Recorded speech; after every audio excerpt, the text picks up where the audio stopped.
जी नमस्कार प्रणाम। नमस्कार प्रणाम। हम प्रेमी हरेराम गुप्ता रोवल खतरा बहुत मेहनत करके पूरा टीम मिल के हमने के वीडियो बनाइले छो। अगर वीडियो लोग के पसंद आवे तो लाइक सब्सक्राइब कमेंट में लिखने के वीडियो लोग कैसा लगता। अगर कोनो प्रकार का कमी होता तो वीडियो में हमने के अगला वीडियो में सुधार करत हो। पिछला वीडियो बनौला समय बहुत बहुत लोगों के प्यार दुलार मिल रहा जौना से हमार टीम पूरा खुश बा। ये उम्मीद करते हैं कि फिर एगो वीडियो बनल बा हकीकत कहानी वो वीडियो लोग देखी पारिवारिक वीडियो बा केहू देख सकेला। तो एक बाद कुछ हम बात बाद में बोले पहले हमारा टीम से सुनी राहुल से ओके बस राकेश जी से ओके बस छोटू से बोलो। नमस्कार प्रणाम। हमारा निखिलेश कुमार नाम है।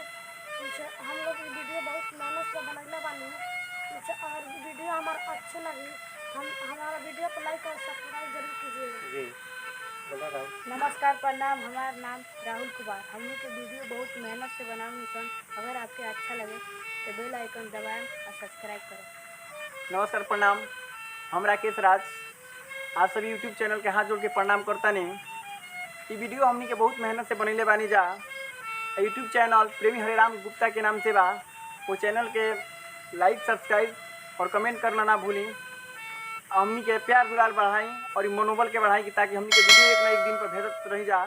और हमनी के उम्मीद बा कि एक न एक दिन हमनी के भी प्यार दुलार मिली और वह सब भी खुश रहें और हम भी खुश रहें। जी यो सुने के मिलते कि बहुत आदमी डरत आन कि सब्सक्राइब के लिए सब पैसा कटेला। तो बिल्कुल बिंदास रही जे भी सब्सक्राइब करेला ओकर 1 रुपया तो 1 रुपया 1 पैसा सब्सक्राइब के लिए अगर पैसा ना कटेला। सिर्फ हमनी के प्यार हुआ मिलेला कि रहुआ डाटा इंटरनेट भरवाओ तनी मोबाइल रिचार्ज कराओ तनी और डाटा महीना पूरा हुई तो रहुआ यूज करी या ना करी। ऐसे भी डाटा यूज खर्च हो जा उड़ जाला या ओकर सीमा समाप्त हो जाला। तो अगर 5-5 MB खर्च करके अगर हमनी के वीडियो रखता नहीं तो हमनी के प्यार दुलार मिली हमनियों के बाद में प्रमोशन हो जाई। लाइक सब्सक्राइब करी एको पैसा राउर कटी ना बिल्कुल फ्री सब्सक्राइब होला। ये बेहम बा कि जे भी डरत होके उम्मीद बा कि वो लोग लाइक सब्सक्राइब करी हमनी के वीडियो अच्छा लगी। एगो वीडियो बनल बा जब पारिवारिक वीडियो हकीकत कहानी वो वीडियो वो लोग देखे लेंगे हमें देखे लेंगे कैसा लगा था।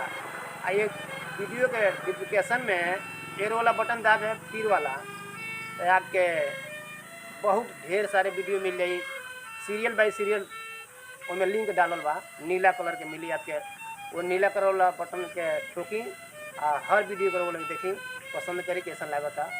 वीडियो के बारे में लिखी नीचे कमेंट राहुल लोग पढ़े बहुत हम खुश के लिए कमेंट पढ़ला।